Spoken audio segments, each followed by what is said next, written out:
নমস্কার বন্ধুরা, তোমরা সবাই কেমন আছো? আশা করছি খুব ভালোই আছো।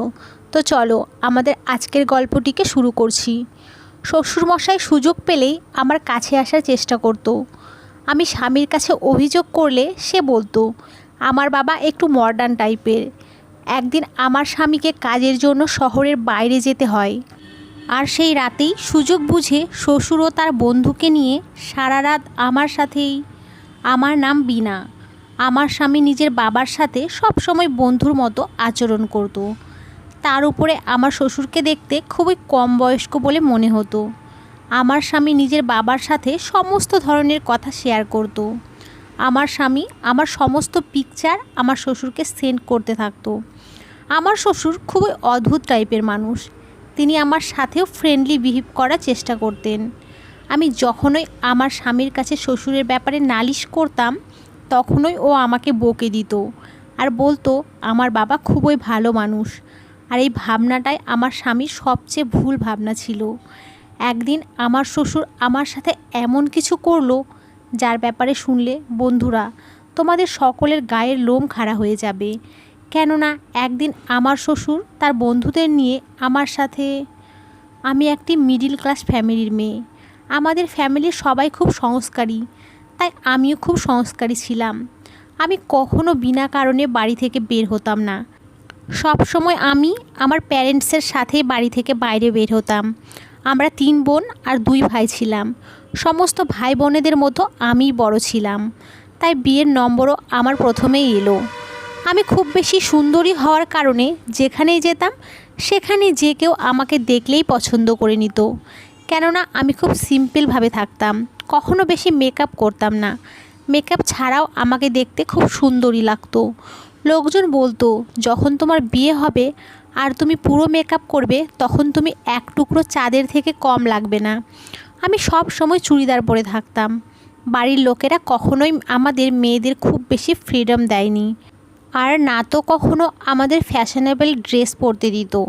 আমি সব সময় সাধারণ চুড়িদার পরেই থাকতাম। যদি কখনো কোথাও যেতাম সব সময় নিজের প্যারেন্টসের সাথেই যেতাম। কিন্তু বাড়িতে একটা জিনিস খুব ভালো ছিল যে আমার প্যারেন্টস আমার সমস্ত স্বপ্ন পূরণ করেছিল। আমাদের বলার আগেই সমস্ত জিনিস আমাদের ঘরে এসে যেত। আমি আমার এই ছোট আর সিম্পল লাইফে খুব বেশি খুশি ছিলাম। আমি কখনো কোনো ছেলের সাথে প্রেম করিনি, কেননা আমি এই টাইপের মেয়ে না। আমি সব সময় নিজের কাজ নিয়েই থাকতাম। এখন আমার বয়স 22 বছর হয়ে গেছে, আর আমার বাবা মা সিদ্ধান্ত নিলেন যে তাড়াতাড়ি করে আমার বিয়ে দিয়ে দেবেন। আমার বাবা মা আমার জন্য একটা সম্বন্ধ দেখছিলেন যারা আমাদের মতোই সিম্পল হবে, আর সাথে সাথে আমাদের ফ্যামিলি স্ট্যাটাসের সাথে মেলে। আমার বাবা মায়ের কথা ছিল ছেলের পড়াশোনা জানার সাথে সাথে দেখতেও স্মার্ট হতে হবে।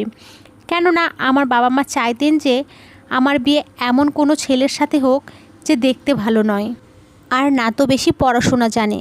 কেননা এর আগে আমার জন্য অনেক সম্বন্ধ এসেছিল, কিন্তু আমি পড়াশোনা করেছিলাম বলে বাবা মা আমার বিয়ে দেয়নি। এখন যদি আমার বিয়ে কোনো যেমন তেমন ছেলের সাথে হয় তাহলে লোকের কথা শোনানোর বাহানা পেয়ে যেত। তারা বলতো যে মেয়ের জন্য যখন ভালো ভালো সম্বন্ধ এসেছিল তখন মেয়ের বিয়ে দিলে না, আর এখন যেমন তেমন ছেলের হাতে নিজের মেয়েকে তুলে দিল। আমার জন্য একটা সেরকমই ছেলের সম্বন্ধ এলো। ছেলে অনেক পড়াশোনা জানা, হাইফাই, ক্লাসিফাইড, ওদের নিজস্ব বিজনেস আর ওদের অনেকগুলো বাড়িও ছিল, আর ওদের ফ্যামিলিতে শুধুমাত্র ওর বাবা ছাড়া আর কেউ নেই। এই সম্বন্ধ এলে আমার বাবা মায়ের এই সম্বন্ধ খুব পছন্দ হয়, কেননা ছেলের ফ্যামিলিতে বেশি লোক নেই, আর এই সম্বন্ধটা এত ভালো ছিল যে না করার কোনো কারণই ছিল না। আর ছেলেও যখন আমার ফটো দেখে তখন সেও আমাকে পছন্দ করে নেয়। আমার বিয়ে পাকা হয়ে গেল, আর 4-5 মাস পরেই বিয়ে হয়ে শ্বশুরবাড়িতে এসে গেলাম। শ্বশুরবাড়িতে কোনো মহিলা নেই, আর শুনেছিলাম যে আমার স্বামী তার বাবার সাথে খুব ফ্রেন্ডলি বিহেভ করে, আর দুজন নিজেদের মধ্যে এমনভাবে থাকে যেন তারা দুজনে বেস্ট ফ্রেন্ড। দুজনে নিজেদের মধ্যে একে অপরের সমস্ত কথা শেয়ার করত। আমার শাশুড়ি অনেক বছর আগেই মারা গেছেন, যদিও আমার শ্বশুরকে দেখতে খুবই স্মার্ট, আর তাকে দেখে মনে হতো না যে আমার স্বামী তার ছেলে, যেন মনে হতো আমার স্বামী বড় দাদা। আমার স্বামীর নাম শুভ। তাকে আমার খুব পছন্দ হয়েছিল, কেননা সে নিজের বাবার মতো খুব স্মার্ট ছিল।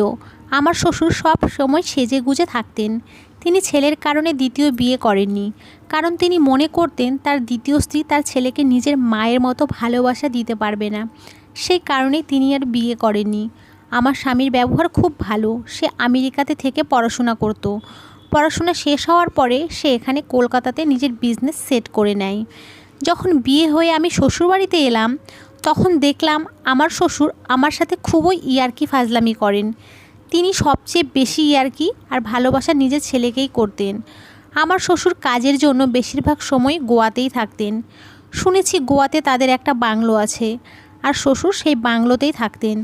এদিকে আমার স্বামী কলকাতার বাড়িতেই থাকতো। যখন আমার শ্বশুরের মনে হতো তখন এখানে এসে থাকতেন, আর যখন মন চাইতো তখন গোয়ার বাংলোতে থাকার জন্য চলে যেতেন। আমার স্বামী আমাকে নিয়ে খুব খুশি ছিল। সে বলতো, আমি জানতাম না যে এত সিম্পল আর সংস্কৃতিবান মেয়ে আমার জীবনে আসবে। সে তো বিশ্বাসই করতে পারতো না যে আজকের যুগে এতটা সংস্কারী আর সিম্পল মেয়ে এখনও আছে। কেননা মডার্ন যুগ, আর সব মেয়েরাই এই যুগে নিজেকে মডার্ন বানিয়ে রাখতে চায়। কিন্তু আমার স্বামী বলতো, তুমি যত সিম্পল থাকো ততই সুন্দরী লাগো। তোমার সিম্পলসিটি তোমার সৌন্দর্যের পরিচয়। আমার শ্বশুর আমাদের বিয়ে উপলক্ষে কলকাতাতে এসেছিলেন। বিয়ের 4 দিন পরেই শ্বশুর আমার স্বামীর হাতে হানিমুনে যাওয়ার জন্য ইউরোপের টিকিট ধরিয়ে দিল। আমার স্বামী শ্বশুরের এই সারপ্রাইজ খুব বেশি খুশি হয়। এরপরে আমরা ইউরোপে হানিমুনে চলে এলাম। এখানে যখন আমরা এলাম তখন আমার স্বামী বলল, আমরা এখন আমাদের দেশে নেই। এখানকার সমস্ত লোকেরা যে ধরনের ড্রেস পরে, আমার স্বামী এখানে আসার সাথে সাথে আমাকে নিয়ে মডার্ন ড্রেসের শপিং করায়। আমার এই সব ড্রেস পরতে কোনো অসুবিধা ছিল না, কেননা এখন আমার বিয়ে হয়ে গেছে, আর আমার স্বামী আমাকে এই ড্রেস পরার জন্য বলেছে। ব্যাস, শুধু আমার এরকম ড্রেস পরতে কিছুটা লজ্জা করছিল, কেননা আমি এর আগে কখনো এরকম ড্রেস পরিনি। আমার স্বামীর কথা ছিল যে তার বাবা বলেছে, বৌমা ইউরোপেও গিয়ে যেন নিজের সালোয়ার কামিজ না পরে।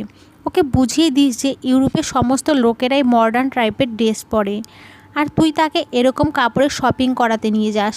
শ্বশুরের কথাতেই আমার স্বামী আমাকে এই রকম ড্রেস কিনে দিয়েছিল। একদিন কথায় কথায় আমার স্বামী বলছিল যে তার বাবার অনেক সুন্দরী আর যুবতী মেয়ের সাথে ফ্রেন্ডশিপ আছে। আমি তো এটা জেনে হতবাক হয়ে গেছিলাম যে এত বয়স হওয়া সত্ত্বেও এত মহিলার সাথে আমার শ্বশুরের ফ্রেন্ডশিপ আছে। আমি আমার শ্বশুরের ফেসবুক পেজ চেক করে দেখলাম তার অনেক ফলোয়ার, যার মধ্যে বেশিরভাগই মেয়ে। যদিও কোনো মেয়ে 30 বছরের উপরে না, আর সমস্ত মেয়েই যুবতী আর সুন্দরী। শ্বশুরের ফেসবুক অ্যাকাউন্টে তার এত ভালো ভালো ফটো আপডেট ছিল যে তাকে দেখে কেউই বলতে পারবে না যে এই লোকটার একটা যুবক ছেলেও আছে। আমার শ্বশুরের মেয়েদের প্রতি এত ইন্টারেস্ট দেখে আমি অবাক হয়েছিলাম। এত বয়স হওয়ার পরেও তার হাবভাব 20-25 বছরের যুবক ছেলেদের মতো। কিন্তু আমি ভাবছি, তিনি যদি এরকমই হন তাহলে বিয়ে করেননি কেন? আমার স্বামী এটাই বলতো যে বাবা আমার দেখাশোনা খারাপ করতে চাইতেন না বলে তিনি বিয়ে করেননি। আর সত্যিই আমার শ্বশুর নিজের ছেলের খুব খেয়াল রাখতেন। এই কারণে আমার স্বামী নিজের বাবাকে খুব বেশি ভালোবাসতো। আমার শ্বশুর নিজের ছেলেকে দুনিয়ার সমস্ত খুশি দিয়েছিলেন। আমার স্বামী তাকে যা বলতো তিনি সেরকমই করতেন। কিন্তু হানিমুনে থাকার সময় আমি একটা জিনিস লক্ষ্য করেছি যে আমার স্বামী আমার যত ছবি তুলছিল তার সমস্তই তার বাবাকে সেন্ড করত। আর আমার এই ব্যাপারটা খুব অদ্ভুত লাগতো। ইউরোপে আমি মডার্ন টাইপের ড্রেস পরতাম, যাতে কোথাও না কোথাও দিয়ে আমার শরীরও নজরে আসতো। এই জায়গা এরকমই ছিল, এখানে সমস্ত লোকই এরকমই ড্রেস পরতো, আর যে যার মতো থাকতো। কিন্তু আমার স্বামীর এই ব্যাপারটা ভালো লাগেনি যে আমার যত ছবি তুলেছি তার সমস্তই নিজের বাবাকে সেন্ড করেছিল। আর আমার স্বামী বারবার ভিডিও কল করে আমার শ্বশুরকে আমাকে দেখাতো। আর আমার শ্বশুরও বারবার আমার স্বামীকে বলছিল যে দেখো তো বৌমাকে দেখতে কেমন লাগছে, বৌমা কী করছে। সে যতই ভালো হোক না কেন, সে ছিল তো আমার শ্বশুরই, আর শ্বশুর তো বাবার মতো হয়। আমি চাইতাম না যে আমার শ্বশুর আমাকে এই অবস্থায় দেখে। এই ব্যাপারটা নিয়ে আমার স্বামীর সাথে ঝগড়া করে আমার মুড খারাপ হয়ে গেছিল। কিন্তু আমার স্বামী আমাকে মানিয়ে নিত। আমার স্বামী আমাকে বলতো, যদি বাবা আমার কাছে ফটো আর ভিডিও চায় তাহলে আমি কিভাবে তাকে না করব। শ্বশুরবাড়ির পরিবেশ একদম ফ্রি ছিল। আমার স্বামী বলতো যে এখন তোমার বিয়ে হয়ে গেছে, এই সতী সাবিত্রীপনা ছাড়ো, আর এই লজ্জা পাওয়ার ঢং বন্ধ করো। যখন তুমি নিজের বাবার বাড়িতে ছিলে তখন সব সময় বাড়ির মতো আটকে থাকতে, কিন্তু এটা তোমার শ্বশুর বাড়ি, এখানে নিজের জীবনকে উপভোগ করো। আমাদের হানিমুন কমপ্লিট হয়ে গেছে আর আমরা বাড়িতে চলে এসেছি। যখন আমরা বাড়িতে এলাম তখন আমার শ্বশুর আমাদেরকে দেখেই আমার স্বামীর গলা জড়িয়ে ধরলেন। এরপরে তিনি আমার দিকেও গলা মিলানোর জন্য এগিয়ে আসছিলেন। আমি তাকে থামিয়ে দিলাম আর পিছনে সরে এলাম। আমার এই ব্যবহার আমার স্বামীর ভালো লাগেনি, কিন্তু শ্বশুর এই ব্যাপারটা হেসে কাটিয়ে দিলেন আর তিনি পিছনে পিছিয়ে গেলেন। কিন্তু আমি লক্ষ্য করলাম আমার স্বামী আমার দিকে ঘুরছিল। আমি শ্বশুরের সাথে কোনো কথা না বলেই নিজের ঘরে চলে গেলাম। কিছু সময় পরে আমার স্বামী ঘরের মধ্যে এসেই আমাকে বলতে লাগলো, আমার তোমার এই ব্যবহারটা একদমই ভালো লাগেনি। তুমি আমার বাবার সাথে ভালো ব্যবহার করনি। সে তোমার সাথে গলা মেলানোর জন্য আসছিল আর তুমি পিছনে সরে গেলে। আমি শুভকে বললাম, তিনি আমার শ্বশুর, তিনি কিভাবে আমার গলা মেলাতে পারেন? আমার স্বামী বলল, বড় লোকেদের মধ্যে এইরকমভাবে মেলামেশা খুবই সাধারণ ব্যাপার। তুমি কিভাবে জানবে? তুমি তো সারা জীবন ঘরের মধ্যে বন্ধ থেকেই জীবন কাটিয়ে দিয়েছো। এমনিতে তো স্বামী আমাকে খুব ভালোবাসতো, কিন্তু যখনই ওর বাবার কথা আসতো তখনও খুব সিরিয়াস হয়ে যেত। এভাবেই দিন কাটতে লাগলো। আর দিন দিন আমার প্রতি আমার শ্বশুরের ব্যবহার অদ্ভুত হতে লাগলো।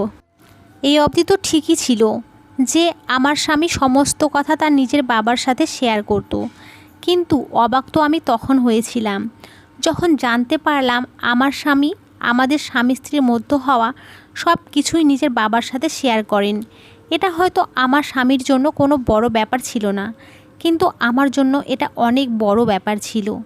আমি তো আমার মার সাথেও এইসব ব্যাপারে কখনো কথা বলতে পারবো না, কেননা স্বামী স্ত্রীর মধ্যে হওয়া কথা কারোর সাথে শেয়ার করা উচিত না। এই সমস্ত কথা ওর বাবাকে বলে দিত, আর এই ব্যাপারে আমার স্বামী নিজেই আমাকে বলতে থাকতো।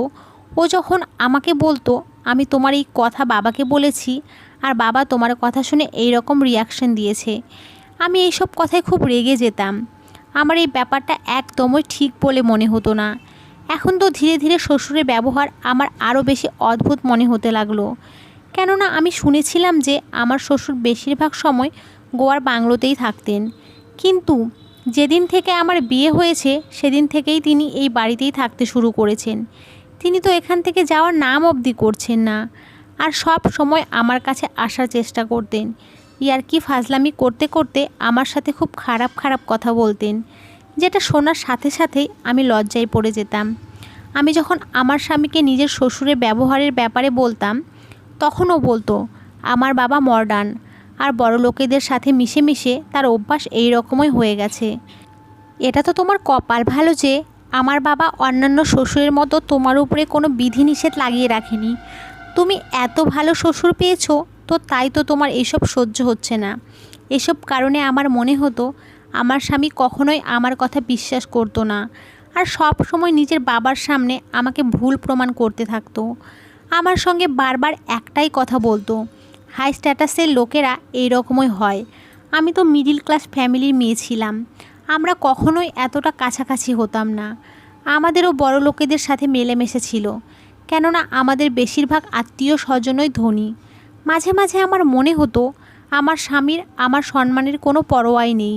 ও নিজেই নিজের বাবার সামনে আমাকে পেশ করার চেষ্টা করতে থাকতো, কেননা আমি শ্বশুরের খারাপ ব্যবহারের কারণে তার সাথে কথা বলা বন্ধ করে দিয়েছি।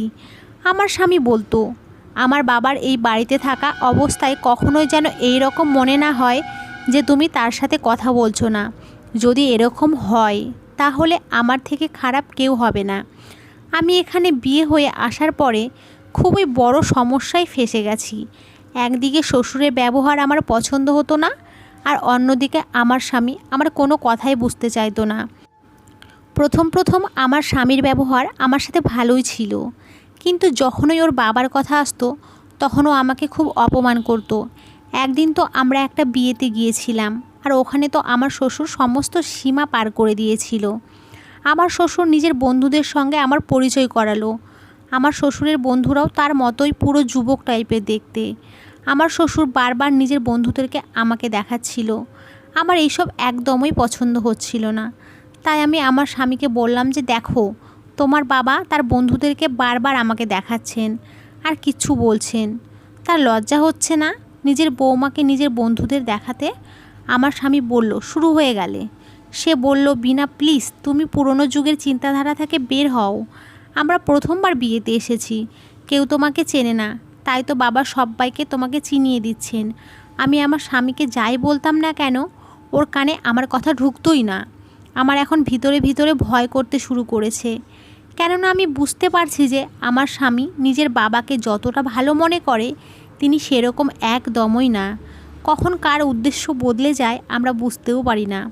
একদিন আমার স্বামী বলল, কাজের কারণে তাকে একদিনের জন্য শহরের বাইরে যেতে হবে। আমি আমার স্বামীকে বললাম, আমাকেও তোমার সাথে নিয়ে চলো, আমি বাড়িতে একা থেকে কি করব। আমার স্বামী বলল, আমি লোকেদের সাথে মিটিং করতে ব্যস্ত থাকবো, তাই তোমাকে টাইম দিতে পারবো না। আমি বললাম, তাহলে তুমি আমাকে আমার বাবার বাড়িতে রেখে এসো। অনেক দিন হয়ে গেছে আমি বাবার বাড়িতে যাইনি, যখন তুমি ফিরে আসবে তখন আমাকে নিয়ে এসো। কিন্তু আমার স্বামী আমার এই কথাতে রাজি হলো না, আর বলল, এখন তোমার বাবার বাড়ি শ্বশুর বাড়ি এটাই, শুধু তো একটা দিনেরই ব্যাপার, তার বাড়িতে বাবা থাকবে তোমার খেয়াল রাখার জন্য। আমি মনে মনে ভাবলাম, আমার সবচেয়ে বেশি ভয় তো তোমার বাবাকে নিয়েই, কেননা কখনো কখনো কথায় কথায় আমার শ্বশুর আমার হাত ধরে নিত, আবার কখনো কখনো বলতো, এসো আমরা দুজনে সেলফি তুলি, আর সেলফি তোলার বাহানায় তিনি আমাকে ছুঁয়ে নিতেন। আমি আমার শ্বশুরের উপরে খুব বেশি বিরক্ত হয়েছিলাম, তাই মনে মনে চাইতাম সে যেন তার গোয়ায় বাংলোতে চলে যায়। কিন্তু যখন থেকে আমার বিয়ে হয়েছে তখন থেকেই তিনি গোয়ার বাংলোতে যাওয়া ছেড়ে দিয়েছেন। আমার স্বামী মনে করতো যে আমার শ্বশুর আমার খেয়াল রাখবে, কিন্তু আমি শ্বশুরকে নিয়েই বেশি ভয় পেতাম। আমার মনে হতো যেন আমি তার বৌমা নয়, তার কোনো গার্লফ্রেন্ড যাকে সে ইউজ করতে চায়।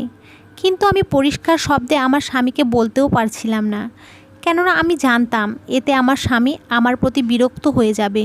নিজের বাবার বিরুদ্ধে তো ও একটা শব্দও শুনতে পারতো না। এই বাড়িতে এমন কোনো মেয়ে মানুষও ছিল না যার সাথে আমি মন খুলে আমার সমস্ত কথা শেয়ার করতে পারি। প্রথম থেকেই আমার স্বপ্ন ছিল আমার শ্বশুরবাড়িতে যেন কম মেম্বার থাকে, যাতে আমাকে বেশি অসুবিধার মধ্যে পড়তে না হয়।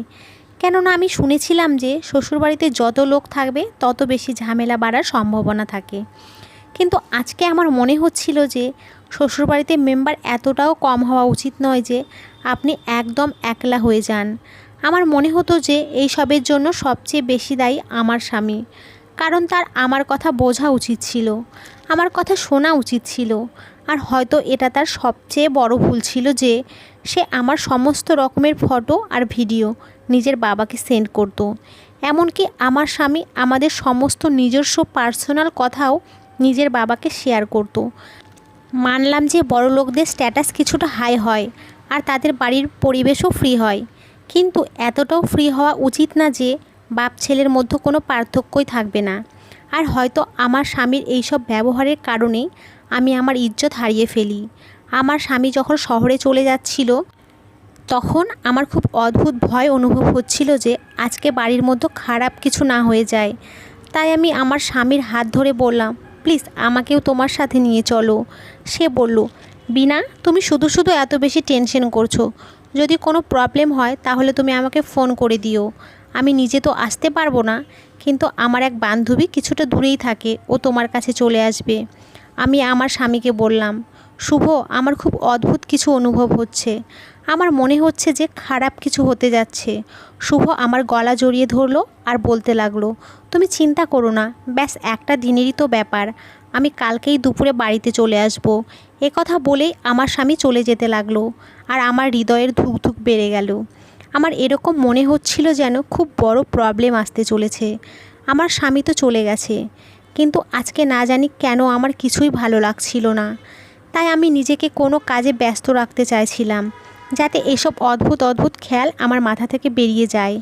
যখন আমি কোনো কাজে নিজেকে ব্যস্ত রাখার চেষ্টা করলাম তখন আমার হাত পা কাঁপতে শুরু করে দিল। তাই আমি নিজেকে ঘরের মধ্যে বন্ধ করে রাখলাম। আমি সারাদিন নিজেকে ঘর থেকে বের হইনি। রাত প্রায় 11টার দিকে আমার খুব খিদে লাগছিল। ভাবলাম নিচে গিয়ে খাবার খেয়ে নেই, কিন্তু যখন নিচে গেলাম এটা দেখে আমার পায়ের নিচ থেকে মাটি হারিয়ে গেল যে বাড়িতে কোনো চাকরই নেই। আমি চারিদিকে তাকালাম, কিন্তু কোনো চাকর বা চাকরানিকে দেখতে পেলাম না। এরপর আমি সবাইকে ডাকলাম, কিন্তু কারো কোনো সাড়া শব্দ পেলাম না। সমস্ত চাকর বাকর কোথায় গেছে? আমি তো কিছুই বুঝতেই পারছি না। তার মানে এই যে এত বড় বাড়িতে আমি একা। আমি তাড়াতাড়ি করে বাড়ির এক চাকরানিকে ফোন করলাম, সে আমার কল রিসিভ করলো না। এরপরে আমি দ্বিতীয় চাকরানিকে ফোন করলাম, দ্বিতীয় চাকরানিও কল রিসিভ করলো না। আমি তো কিছু বুঝতেই পারছি না সমস্ত চাকরদের কি হয়েছে। এরা না তো কেউ আমার ফোন উঠাচ্ছে, আর আমাকে না বলেই বাড়ি থেকে কোথায় চলে গেছে। আমি রান্নাঘরে গিয়ে দেখলাম সেখানে কোনো খাবার নেই। আমার তো খুব খিদে পেয়েছিল, কেননা আমি দুপুরেও খাবার খাইনি, শুধু সকালে নিজের স্বামীর সাথেই ব্রেকফাস্ট করেছিলাম। ফ্রিজ খুলে দেখলাম সেখানে জুস রাখা আছে, আমি সেই জুসই খেয়ে নিলাম। কিন্তু আমার হৃদয় জোরে জোরে ধুকধুক করছিল যে সমস্ত চাকর বাকর কোথায় চলে গেল। বাড়িতে আমার স্বামীও নেই, তাহলে এত বড় বাড়িতে আমি একা কিভাবে থাকবো? আমার মাথায় কিছুই ঢুকছিল না। আজকের আগে এরকম কখনোই হয়নি। আমি এইসব ভাবতে ভাবতে সিঁড়ি দিয়ে উঠে নিজের ঘরের দিকেই যাচ্ছিলাম। তখনই হঠাৎ দরজায় ঠকঠকের আওয়াজ হতে লাগলো। দরজার আওয়াজ শুনে আমার পুরো শরীর কেঁপে উঠল। যে রাতের এই সময় বাড়িতে কে আসবে? প্রথমে আমার মনে হলো হয়তো আমার শ্বশুর, কিন্তু শ্বশুরকে নিয়েই আমার বেশি ভয় করতো। জানি না সে ঘরের মধ্যে আছে না দরজার বাইরে আছে। আমি এই সবই ভাবছিলাম। হঠাৎই দরজায় জোরে জোরে ধাক্কার আওয়াজ আসতে লাগলো। আমার শরীর কাঁপছিল, আর কাঁপতে কাঁপতে আমি দরজার কাছে গেলাম। আমার মনে হচ্ছিল যে দরজা কেউ ধাক্কাচ্ছে না, বরং ভাঙার চেষ্টা করছে। আমি ভয়ে ভয়ে কাঁপা গলায় জিজ্ঞেস করলাম, কে? আমার জিজ্ঞেস করার সঙ্গে সঙ্গে দরজা ধাক্কানো বন্ধ হয়ে গেল। আমি আবার একবার কাঁপা গলায় জিজ্ঞেস করলাম, দরজার বাইরে কে? এইবারও কেউ জবাব দিল না। আমি দরজা খুললাম না, আর তাড়াতাড়ি করে দৌড়াতে দৌড়াতে নিজের ঘরের দিকে চলে এলাম। ঘরের মধ্যে ঢুকেই ঘরের দরজা ভেতর থেকে বন্ধ করে দিলাম, আর কোণে বসে কাঁদতে লাগলাম। আমার মাথায় অদ্ভুত অদ্ভুত খেয়াল আসতে লাগলো। একবার আমার মনে হলো স্বামীকে ফোন করে বলে দিই যে ও যেন বাড়িতে কাউকে পাঠায়। আমার কিছুই ঠিক বলে মনে হচ্ছে না।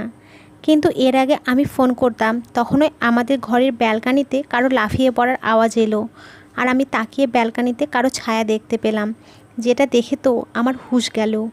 ব্যালকানির দরজা খোলা ছিল, আর ব্যালকানি দিয়ে যারা ভিতরে এলো তারা 3 জন ছিল। ওরা ব্যালকানি দিয়ে সোজা আমার ঘরে চলে এলো। তাদেরকে আসতে দেখে আমার পায়ের তলা থেকে মাটি হারিয়ে গেল, কেননা ওদের মধ্যে 2 জন লোক তো এমন ছিল যাদেরকে আমি চিনতাম না। কিন্তু আমি এটা জানতাম যে এরা আমার শ্বশুরের বন্ধু, আর আমার শ্বশুর নিজের বন্ধুদের নিয়ে ব্যালকানির রাস্তা দিয়ে আমার ঘরে এলো। তাদের দেখে আমি চিৎকার করতে লাগলাম যে, আপনারা এখানে কি করছেন?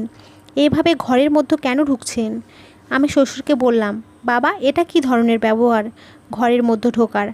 আপনি তো ভালোভাবেই জানেন যে শুভ এই সময় বাড়িতে নেই।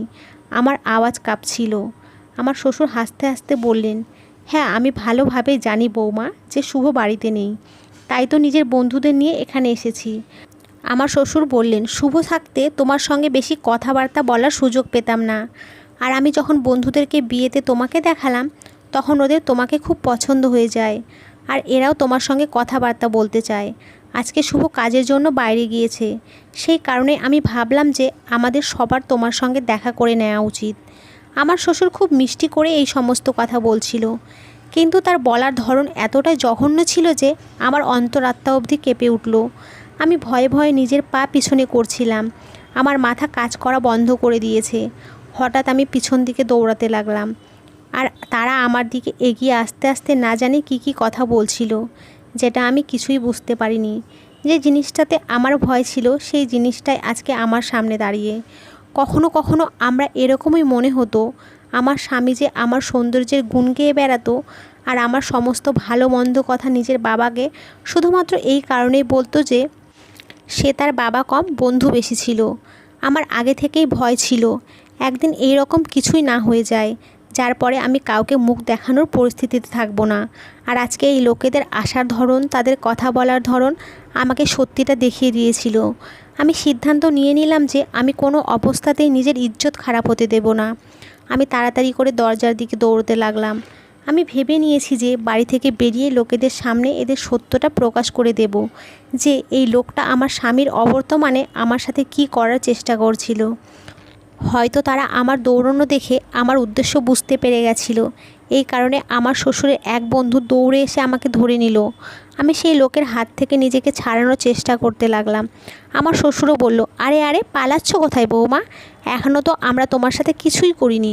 এই কথা বলেই তারা সবাই জোরে জোরে হাসতে লাগলো।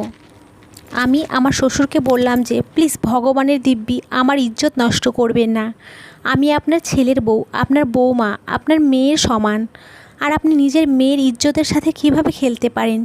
প্লিজ আমাকে ছেড়ে দিন। কিন্তু হঠাৎই তাদের মধ্যে একজন আমার হাত ধরে আমাকে জোরে ধাক্কা দিয়ে বিছানার উপরে ফেলে দিল। এরপরে একসাথে ওই তিনজন আমার উপরে হামলে পড়ল। যেটা হয়তো আমার সাথে হওয়া উচিত ছিল না, সেটাই হলো। আমার শ্বশুর তার দুই বন্ধুর সাথে মিলে আমার জীবনকে বরবাদ করে দিল। কেননা তারা তিনজনেই আমার সাথে আমি বরবাদ হয়ে গেছি। আমার ইজ্জত লুটে নেওয়া হয়েছে। আমি সবসময় নিজেকে সামলিয়ে রাখতাম, কিন্তু আজকে আমার ইজ্জত বরবাদ হয়ে গেল। আর আমার সাথে এই কারণেই হলো, কেননা আমার স্বামী আমার কথা বিশ্বাস করেনি।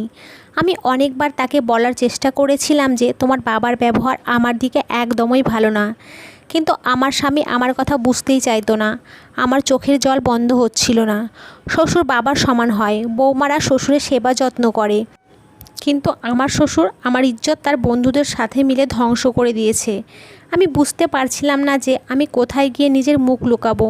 সারা রাত এইভাবে একের পর এক তারা আমার শরীর ছিন্ন ভিন্ন করতে থাকলো। আমার ইজ্জত আমার জন্য সব কিছু ছিল, আর আজকে আমি সেই ইজ্জত নিজের শ্বশুর আর তার বন্ধুদের কারণে নষ্ট করে ফেলেছি। আমার শ্বশুরের প্রথম দিন থেকে আমার উপরে খারাপ নজর ছিল। সে আমার কাছে আসার চেষ্টা করতো, কিন্তু সে আমার ফায়দা ওঠানোর সুযোগ পাচ্ছিল না। সে আমাকে অন্যান্য মেয়েদের মতো ভেবেছিল। সে ভেবেছিল সে যদি আমার কাছে আসার চেষ্টা করে তাহলে আমি তার উপরে ইমপ্রেস হয়ে যাব, কিন্তু আমি এই রকম মেয়ে একদমই ছিলাম না। আমি তো আমার শ্বশুরকে বাবার জায়গা দিয়েছিলাম। আমার শ্বশুর ইচ্ছা করেই আমার স্বামীর কাছ থেকে আমার সমস্ত পিকচার নিত, আর সেগুলো একলা বসে দেখত। আর সেই দিন বিয়েতে সে তার বন্ধুদের আমাকে এই কারণেই দেখাচ্ছিল যে তার বৌমা কত সুন্দরী, যাতে সে আর তার বন্ধুরা মিলে আমার ফায়দা উঠাতে পারে। আমার স্বামীর মাথা এত কাঁচা ছিল যে আমি এতবার বোঝানোর পরেও সে উল্টা আমাকেই বকতো। কখনো সে আমার ইজ্জতকে সুরক্ষিত করার চেষ্টাই করেনি। মডার্ন সমাজ বলে বলে ও আজকে আমার ইজ্জত নিজের বাবার হাতে লুটিয়ে দিয়েছে। আমি বিছানার এক সাইডে নিস্প্রাণ হয়ে পড়েছিলাম। আমার শরীরে কাপড় ছিল না। যখন এই লোকেরা বুঝতে পেরেছিল যে আমার অবস্থা খুব বেশি খারাপ হয়ে গেছে আর দিনের আলো ফুটে উঠেছে, তখনই তারা এখান থেকে পালিয়ে যায়। আমার শ্বশুরও পালিয়ে গেছিল, আর আমার অবস্থা খুবই খারাপ হয়েছিল। আমি এখনও বিছানাতেই পড়েছিলাম, আর বিছানা থেকে ওঠার মতো শক্তি আমার ছিল না। শুয়ে শুয়ে সকাল 11টা বেজে গেল। এখন অবধি আমার নিজের অবস্থা ঠিক করিনি। 11:30টার সময় আমার স্বামী বাড়িতে এসে যখন আমাকে এই অবস্থায় দেখলো, তখন আমাকে এভাবে বিছানায় পড়ে থাকতে দেখে সে ঘাবড়ে গেল, আর তাড়াতাড়ি আমাকে চাদর দিয়ে ঢেকে ডেকে ওঠালো আর বলল, তোমার এই অবস্থা কে করেছে? অনেকক্ষণ অবধি তো আমার কোনো হুঁশই ছিল না, কিন্তু আমার স্বামী আমাকে উঠিয়ে বসিয়ে জল খাওয়ালো। কিছুক্ষণ পরে আমার অবস্থা কিছুটা ভালো হলে আমি আমার স্বামীর সামনে হাউমাউ করে কাঁদতে কাঁদতে তাকে সব কিছু বলে দিলাম। আমার সমস্ত কথা শুনে ও তো হতভম্ব হয়ে গেল। ওর নিজের কানকে বিশ্বাস করতে পারছিল না। আমার স্বামী বলল, বাড়ির সমস্ত চাকরেরা কোথায় মরে গেছিল? আমি আমার স্বামীকে বললাম, তোমার বাবা হয়তো সমস্ত চাকরদের বাড়িতে পাঠিয়ে দিয়েছে, বাড়িতে কেউই ছিল না। আমার কথা শুনে আমার স্বামী খুবই রেগে গেল। আমি আমার স্বামীকে বললাম, এই সবই তোমার অবজ্ঞার ফল। আমি তো তোমাকে কতবার বলেছিলাম যে তোমার বাবার ব্যবহার আমার ঠিক মনে হয় না, কিন্তু তুমি আমার কোনো কথাই বিশ্বাস করোনি। আমার স্বামী বলল, আমি ভাবতেও পারিনি বিনা যে বাবা কোনো দিন তোমার সাথে এরকম করতেও পারে। আমি বাবাকে খুব ভালো মনে করতাম, কিন্তু আজকে তোমার অবস্থা আমাকে পরিষ্কার বলে দিচ্ছে যে তুমি সত্যি কথা বলছো। আমার স্বামী বলল, আজকে আমাকে একটা কঠিন সিদ্ধান্ত নিতেই হবে। আজকে আমি তোমার হয়ে ন্যায় আদায় করেই ছাড়বো। আমার স্বামী তাড়াতাড়ি নিজের মোবাইল উঠিয়ে ফোন করে পুলিশকে সব কিছু বলে দিল। কিছুক্ষণ পরেই পুলিশ আমাদের বাড়িতে এসে গেল। পুলিশ আমার বয়ান নিল। আমি পুলিশকে আমার শ্বশুরের ব্যাপারে সব কিছু বলে দিলাম। আমার শ্বশুর এখনও অবধি তার বাড়িতে ফেরেনি। জানি না সে কোথায় আছে, কিন্তু পুলিশ আমার শ্বশুর আর তার বন্ধুদের খুঁজে বের করে নিয়েছে, আর তাদের বিরুদ্ধে প্রমাণ জোগাড় করতে শুরু করেছে। আমার শ্বশুর খুব লজ্জিত হয়ে আমার স্বামীর কাছে ক্ষমা চেয়েছিল, আর সে বলছিল, আমি প্রথম থেকেই যুবতী মেয়েদের দিবানি ছিলাম। আমি শুধু তাদের শরীরের সাথে খেলতে চাইতাম। আমার মন বিয়ে না করেই ভরেছিল, এই কারণে আমার বিয়ে করার কোনো দরকারই পড়েনি। আমার স্বামী নিজের বাবার মুখ থেকে এইসব কথা শুনে খুবই লজ্জিত হয়েছিল। সে প্রথমেই তো তার বাবার দিকে ঘৃণার চোখে তাকালো আর বলল, আমি তোমার কাছ থেকে এরকমটা আশা করিনি। আমি তো তোমাকে নিজের বন্ধুর মতো ভেবেছিলাম, আর তুমি আমার এই ব্যাপারটাই ফায়দা উঠিয়েছো। নিজের ছেলের বউয়ের সাথে বন্ধুদের সাথে মিলে এই সব কিছু করতে তোমার লজ্জা হয়নি? আমার শ্বশুর মাথা নিচু করে দাঁড়িয়েছিল, কেননা সে আশা করেনি যে আমি আমার স্বামীকে সব কিছু বলে দেব। সে আমাকে অন্যান্য মেয়েদের মতোই ভেবেছিল। আমার স্বামী তার বাবার সাথে সমস্ত রিলেশন শেষ করে দিল। আমার মেডিকেল রিপোর্ট হয়েছিল, যাতে পরিষ্কার প্রমাণ হয়েছিল যে আমার শ্বশুর আর তার বন্ধুরা আমার সাথে কী করেছিল। আমার স্বামীও আমার কাছে ক্ষমা চেয়েছিল, আর সে নিজের বাবার জন্য খুব লজ্জিত ছিল। অনেক দিন অবধি আমার চিকিৎসা চলল, কেননা আমার অবস্থা খুব বেশি খারাপ করে দিয়েছিল। আমার স্বামী আমার কাছে প্রতিজ্ঞা করেছিল যে আজকের পরে সে আমার ইজ্জতে রক্ষা করবে, আর কখনোই এই রকমভাবে নিজের স্ত্রীকে অন্যের সামনে প্রকাশ করবে না। আমার স্বামী এখানে থাকলে সব সময় তার নিজের বাবার অপরাধের জন্য অনুশোচনা হবে। এই কারণে ও আমাকে নিজেদের মুম্বাইয়ের একটা বাংলোতে নিয়ে আসে। এখন আমার স্বামী স্ত্রী দুজনেই এখানে থাকি। এই ঘটনাটা হওয়া অনেক বছর হয়ে গেছে। এখন আমার স্বামীর ব্যবহার আমার সাথে খুব ভালো। আমার স্বামী আমার খুব খেয়াল রাখে। আমার শ্বশুর এখনও নিজের অপরাধের শাস্তি ভোগ করছে। আমি এখন নিজের স্বামীর সাথে খুব খুশি। কিন্তু আপনাদের কাছে রিকোয়েস্ট করতে চাই যে এই ঘটনাটা হওয়া অনেক বছর হয়ে গেছে। এখন আমার স্বামীর ব্যবহার আমার সাথে খুব ভালো। আমার স্বামী আমার খুব খেয়াল রাখে। আমার শ্বশুর এখনও নিজের অপরাধের শাস্তি ভোগ করছে। আমি এখন নিজের স্বামীর সাথে খুব খুশি। কিন্তু আপনাদের কাছে রিকোয়েস্ট করতে চাই যে একজন মহিলার ইজ্জতই তার সব কিছু। এই কারণে মেয়েদের সম্মান করতে শিখুন। একজন মহিলা নিজের স্বামীর কাছ থেকে শুধুমাত্র এটাই চায় যে তার স্বামী তার সম্মান রক্ষা করবে। কিন্তু স্বামী যদি তাকে বোঝার চেষ্টা না করে, তাহলে প্রতিটা মহিলার সাথে এরকমই হবে, যেমনটা আমার সাথে হয়েছিল। কেননা এরকম ক্ষুধার্ত জানোয়ার এই দুনিয়াতে অনেক আছে, যারা মহিলাদেরকে খারাপ নজরে দেখে আর তাদের স্বামীর কেয়ারলেসের ফায়দা উঠিয়ে তার ইজ্জত নষ্ট করে দেয়। এই কারণে আপনারা নিজেদের খেয়াল রাখবেন। বন্ধুরা, ধন্যবাদ। ভালো থাকবেন।